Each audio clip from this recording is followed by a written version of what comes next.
ओम शांति। 17 अक्टूबर 2025 के ईश्वरीय महावाक्य। पहले एक नजर मुरली के मुख्य पॉइंट पर। बाबा ने कहा, मुख से सदा ज्ञान रत्न निकालना है। पत्थर, कटु वचन, क्रोध, नफरत नहीं निकालने हैं। आपस में कभी गुस्सा या तंग नहीं करना। मनसा विचार में भी किसी को दुख देने का विचार न आए। निंदा, स्तुति, मान अपमान में सदा सहनशील रहना। जो आत्माएं किसी को दुख नहीं देती वे ईश्वरीय संप्रदाय की है। जो दुख देती हैं वो आसुरी संप्रदाय की। कोई कुछ भी कहे, शांत रहना चाहिए। प्रत्युत्तर में वचन नहीं देना है। और फिर बाबा ने कहा, जो शिव बाबा की श्रीमत पर चलते हैं वही सेफ रहते हैं। उलट चलने वाले विनाश को प्राप्त होते हैं। माया कभी भी विकर्म करा देती है। इसलिए रोज अपनी आत्मिक कचहरी करो और अपने कर्मों की जांच करो। अगर कोई पाप किया है तो लिखो और बताओ। आधा पाप खलास हो जाएगा। छिपाने से दंड 100 गुना बढ़ जाता है।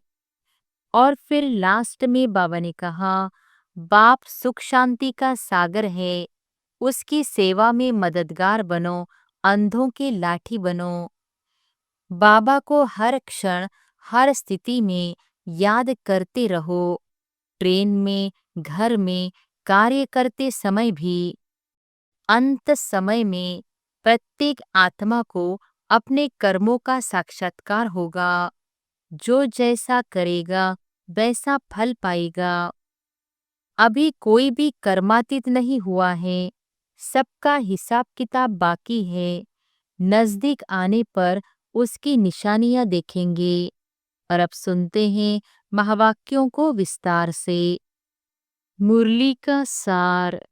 मीठे बच्चे, जैसे बाप भविष्य 21 जन्मों के लिए सुख देते हैं वैसे आप बच्चे भी बाप के मददगार बनो। प्रीत बुद्धि बनो। दुख देने का कभी ख्याल भी न आए।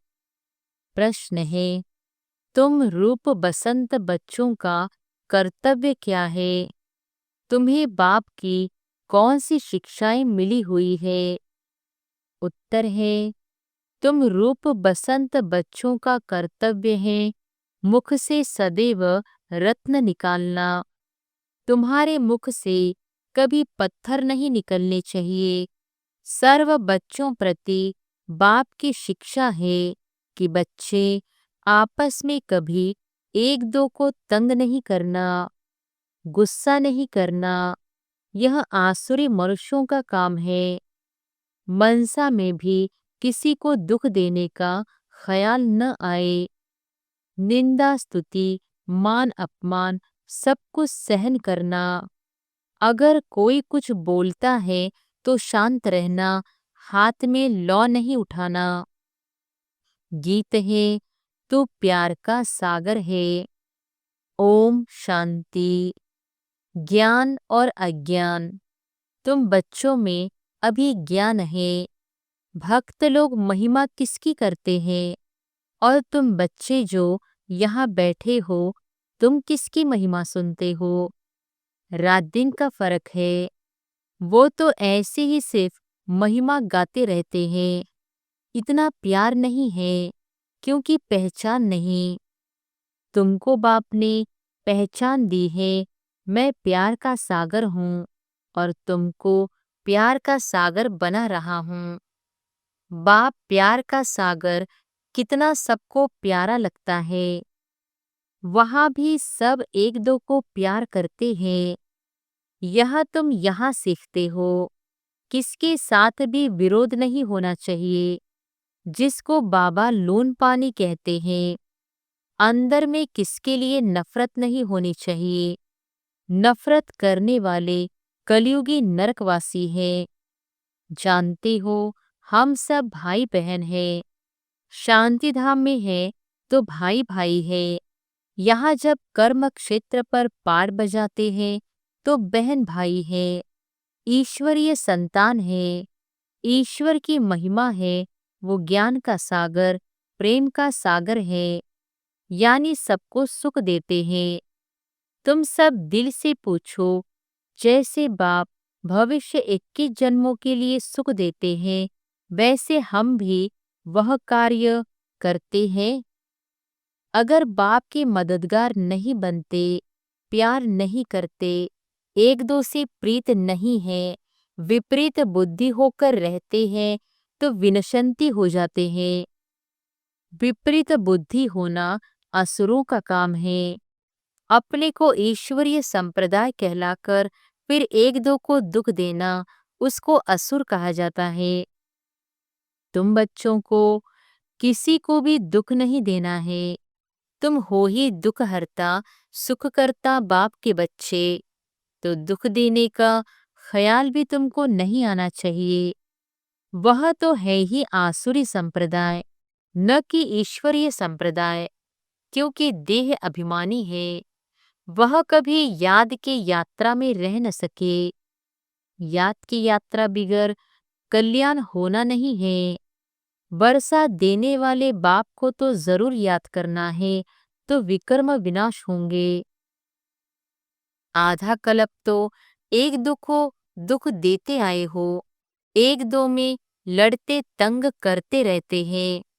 वह आसुरी संप्रदाय में गिने जाते हैं। भले पुरुषार्थी है तो भी कब तक दुख देते रहेंगे। इसलिए बाबा कहते हैं अपना चार्ट रखो।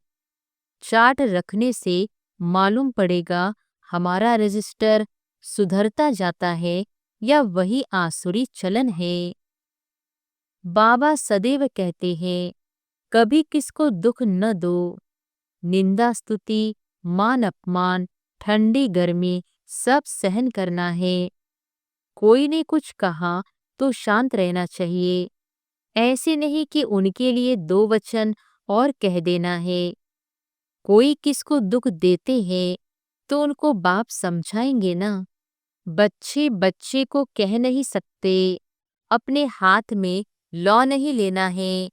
कुछ भी बात है तो बाप के पास आना है। गवर्नमेंट में भी कायदा है। कोई एक दो को घूंसा नहीं मार सकते। कंप्लेन कर सकते हैं। लॉ उठाना गवर्नमेंट का काम है।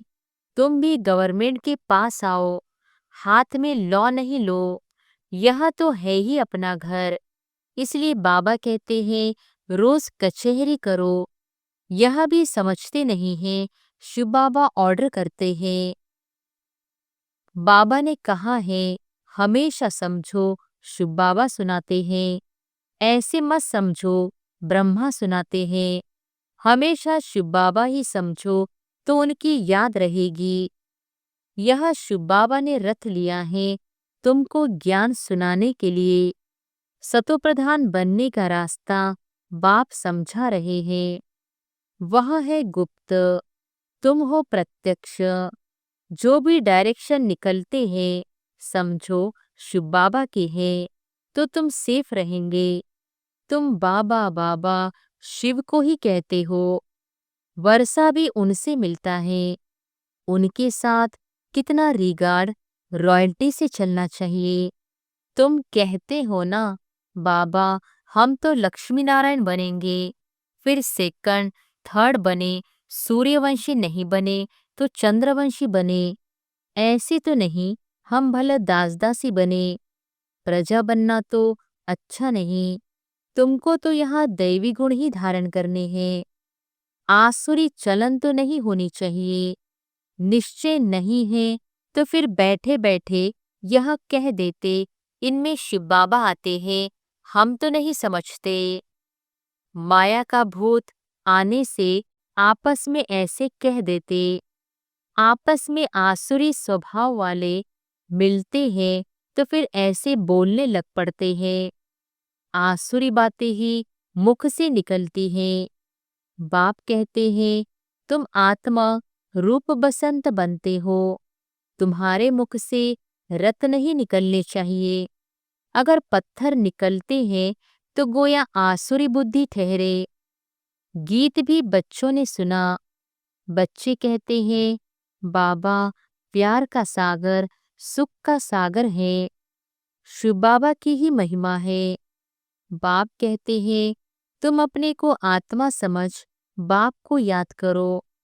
इसमें बहुत अच्छे अच्छे बच्चे फेल होते हैं। देही अभिमानी स्थिति में ठहर नहीं सकते। देही अभिमानी बनेंगे तब ही इतना ऊंच पद पाएंगे। कई बच्चे फालतू बातों में बहुत टाइम वेस्ट करते हैं। ज्ञान की बात ही ध्यान में नहीं आती। यह भी गायन है। घर की गंगा का मान नहीं रखते। घर की चीज का इतना मान नहीं रखते हैं, जबकि कृष्ण आदि का चित्र घर में भी है। फिर श्रीनाथ द्वारे आदि इतना दूर दूर क्यों जाते हो? शिव के मंदिरों में भी है तो पत्थर का ही लिंग। पहाड़ों से पत्थर निकलते हैं, वह घिस घिस कर लिंग बन जाते हैं। उनमें कोई कोई पत्थर में सोना भी लगा हुआ होता है। कहा जाता है, सोने का कैलाश पर्वत। सोना पहाड़ों से निकलता है तो थोड़ा थोड़ा सोना लगे हुए पत्थर भी होते हैं, जो फिर बहुत अच्छे अच्छे गोल हो जाते हैं। वह बेचते हैं। मार्बल का भी खास बनाते हैं। अब भक्ति मार्ग वालों को कहो कि तुम बाहर में इतना भटकते क्यों हो, तो बिगड़ जाएंगे। बाप खुद कहते हैं, तुम बच्चों ने बहुत पैसे बर्बाद किए हैं।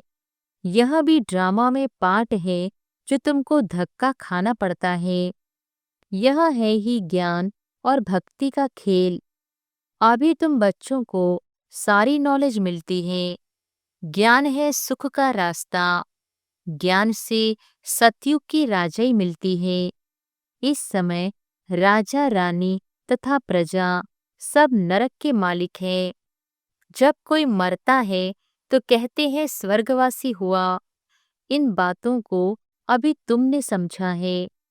अभी तुम कहते हो, हम स्वर्गवासी बनने के लिए स्वर्ग की स्थापना करने वाले बाप के पास बैठे हैं। ज्ञान की बूंद मिलती है। थोड़ा भी ज्ञान सुना तो स्वर्ग में जरूर आएंगे। बाकी है पुरुषार्थ पर। समझते हैं गंगा जल की एक लोटी भी मुख में डालने से पतित से पावन बन जाते हैं। लोटी भरकर ले जाते, फिर रोज उनसे एक एक बूंद पानी में मिलाए स्नान करते हैं। वह जैसे गंगा स्नान हो जाएगा। विलायत में भी गंगा जल भरकर ले जाते हैं। यह सब है भक्ति। बाप बच्चों को समझाते हैं। बच्चे माया बड़ा जोर से थप्पड़ लगाती है, विकर्म करा देती है, इसलिए कचहरी करो। आप पे ही अपनी कचहरी करना अच्छा है। तुम अपने को आप पे ही राज तिलक देते हो, तो अपनी जांच करनी है। तमो प्रधान से सतो प्रधान बनना है। बाप श्रीमत देते हैं, ऐसे ऐसे करो, दैवी गुण धारण करो, जो करेंगे वह पाएंगे। तुम्हारे तो खुशी में रोमांच खड़े हो जाने चाहिए। बेहद का बाप मिला है, उनकी सर्विस में मददगार बनना है। अंधों की लाठी बनना है। जितना जास्ती बनेंगे उतना अपना ही कल्याण होगा। बाबा को तो घड़ी घड़ी याद करना है। निष्ठा में एक जगह बैठने की बात नहीं, चलते फिरते याद करना है। ट्रेन में भी तुम सर्विस कर सकते हो। तुम कोई को भी समझा सकते हो कि ऊंचते ऊंच कौन है, उनको याद करो, वर्षा उनसे ही मिलेगा। आत्मा को बाप से बेहद का वर्षा मिलता है। कोई दान पुण्य करने से राजा के पास जन्म लेते हैं, सो भी अल्पकाल के लिए। सदा तो राजा नहीं बन सकते। तो बाप कहते हैं, यहाँ तो 21 जन्मों की गारंटी है। वहाँ यह पता नहीं पड़ेगा कि हम बेहद के बाप से यह वर्षा ले आए हैं। यह ज्ञान इस समय तुमको मिलता है। तो कितना अच्छी रीति पुरुषार्थ करना चाहिए। पुरुषार्थ नहीं करते हैं तो गोया अपने पाँव पर कुल्हाड़ा मारते हैं। चार्ट लिखते रहो तो डर रहेगा। कोई कोई लिखते भी है। बाबा देखेंगे तो क्या कहेंगे। चाल चलन में बहुत फर्क रहता है। तो बाप कहते हैं गफलत छोड़ो, नहीं तो बहुत पछताना पड़ेगा। अपने पुरुषार्थ का फिर पिछाड़ी में साक्षात्कार जरूर होगा, फिर बहुत रोना पड़ेगा। क्या कलप कलप यही वर्षा मिलेगा। दास दासी जाकर बनेंगे। आगे तो ध्यान में जाकर सुनाते थे फलानी दासी है, यह है। फिर बाबा ने बंद कर दिया। पिछाड़ी में फिर तुम बच्चों को साक्षात्कार होंगे। साक्षात्कार बिगर सजा कैसे मिल सकती। कायदा ही नहीं। बच्चों को युक्तियां भी बहुत समझाई जाती हैं। तुम अपने पति को बोलो। बाबा कहते हैं बच्चे काम महाशत्रु हैं, इन पर जीत पहनो। माया जीते जगत जीत बनो। अब हम स्वर्ग के मालिक बने, क्या तुम्हारे कारण अपवित्र बन नरक में जाएं। बहुत प्यार नम्रता से समझाओ। मुझे नरक में क्यों ढकेलते हो। ऐसी बहुत बच्चियां हैं, समझाते समझाते आखिर पति को ले आती है। फिर पति कहता कि यह हमारा गुरु है, इसने हमको बहुत अच्छा रास्ता बताया। बाबा के आगे चरणों में आए गिरते हैं। कभी जीत कभी हार भी होती है। तो बच्चों को बहुत बहुत मीठा बनना है। जो सर्विस करेंगे वही प्यारे लगेंगे। भगवान बाप आए हैं बच्चों के पास, उनकी श्रीमत पर चलना पड़े। श्रीमत पर नहीं चलते हैं तो तूफान लगने से गिर पड़ते हैं। ऐसे भी हैं, वह क्या काम के रहेंगे। यह पढ़ाई कोई कॉमन नहीं है। और सब सत्संगों में आदि में तो है कनरस, जिससे अल्पकाल का सुख मिलता है। यह बाप द्वारा तो 21 जन्मों का सुख मिलता है। बाबा सुख शांति का सागर है। हमको भी बाप से वर्षा मिलना है। सेवा करेंगे तब तो मिलेगा। इसलिए बैज सदा लगा रहे। हमको ऐसा सर्वगुण संपन्न बनना है। जांच करनी है कि हम किसको दुख तो नहीं देते हैं, आसुरी चलन तो नहीं चलते हैं। माया ऐसे काम कराती है, बात मत पूछो। अच्छे अच्छे घरवाले भी बतलाते हैं माया ने यह विकर्म करा लिया। कोई सच बताते, कोई सच नहीं बताने से 100 गुना दंड पा लेते। फिर वह आदत बढ़ती जाएगी। बाप को सुनाएंगे तो बाबा सावधान करेंगे। बाबा कहते हैं पाप किया है तो रजिस्टर में लिखो और बता दो, तो तुम्हारे पाप आधा खलास हो जाएंगे। सुनाते नहीं, छिपा लेंगे तो फिर करते ही रहेंगे। श्राप मिल जाता है। न बतलाने से एक बार के बदले 100 बार करते रहेंगे। बाबा कितना अच्छी राय देते हैं, परंतु कोई कोई को जरा भी असर नहीं होता है। अपनी तकदीर को जैसे लात मारते रहते हैं। बहुत बहुत नुकसान करते हैं। अंत में सबको साक्षात्कार होगा। यह बनेंगे। क्लास में ट्रांसफर होते हैं तो मार्क्स निकलती है ना। ट्रांसफर होने पहले रिजल्ट निकलती है। तुम भी अपने क्लास में जाते हो तो मार्क्स का पता पड़ेगा। फिर बहुत झार झार रोएंगे। फिर क्या कर सकेंगे। रिजल्ट तो निकल गई ना। जो तकदीर में था वो ले लिया। बाप सब बच्चों को सावधान करते हैं। कर्मातीत अवस्था अभी हो न सके। कर्मातीत अवस्था हो जाए तो फिर शरीर छोड़ना पड़े। अभी कुछ न कुछ विकर्म रहे हुए हैं। हिसाब किताब है, इसलिए योग पूरा नहीं लगता है। अभी कोई भी नहीं कह सकते कि हम कर्मातीत अवस्था में हैं। नजदीक आने से फिर बहुत निशानियां दिखाई पड़ेंगी। सारा मदार तुम्हारी अवस्था पर और विनाश पर है। तुम्हारी पढ़ाई पूरी होने पर होगी तो फिर देखेंगे लड़ाई सिर पर खड़ी है। अच्छा, मीठे मीठे सिकिलधे बच्चों प्रति माता पिता बाप दादा का याद प्यार और गुड मॉर्निंग। रूहानी बाप की रूहानी बच्चों को नमस्ते। धारणा के लिए मुख्य सार। पहली पॉइंट, माया के वश होकर कोई भी आसुरी चलन नहीं चलनी है। अपनी चलन का रजिस्टर रखना है। ऐसा कोई कर्म नहीं करना है जो पश्चाताप करना पड़े। दूसरी पॉइंट, बहुत बहुत प्यार और नम्रता से सेवा करनी है। मीठा बनना है। मुख से आसुरी बोल नहीं निकालने हैं। संग की बहुत बहुत संभाल करनी है। श्रीमत पर चलते रहना है। वरदान है, संगठित रूप में एकरस स्थिति के अभ्यास द्वारा विजय का नगाड़ा बजाने वाले एवर रेडी भव। संगठित रूप में एकरस स्थिति के अभ्यास द्वारा विजय का नगाड़ा बजाने वाले एवर रेडी भव। विश्व में विजय का नगाड़ा तब बजेगा जब सभी के सब संकल्प एक संकल्प में समा जाएंगे। संगठित रूप में जब एक सेकंड में सभी एकरस स्थिति में स्थित हो जाएं, तब कहेंगे एवर रेडी।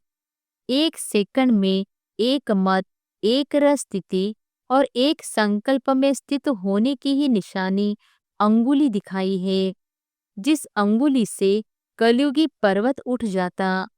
इसलिए संगठित रूप में एक रस स्थिति बनाने का अभ्यास करो, तब ही विश्व के अंदर शक्ति सेना का नाम बाला होगा। स्लोगन है, श्रेष्ठ पुरुषार्थ में थकावट आना यह भी आलस्य की निशानी है। श्रेष्ठ पुरुषार्थ में थकावट आना यह भी आलस्य की निशानी है। अव्यक्त इशारे। स्वयं और सर्व के प्रति मनसा द्वारा योग की शक्तियों का प्रयोग करो। आप अपनी आत्मिक दृष्टि से अपने संकल्पों को सिद्ध कर सकते हो। वह रिद्धि सिद्धि है अल्पकाल, लेकिन याद की विधि से संकल्पों और कर्मों की सिद्धि है अविनाशी। वह रिद्धि सिद्धि यूज करते हैं और आप याद की विधि से संकल्पों और कर्मों को सिद्धि प्राप्त करो। अच्छा, ओम शांति।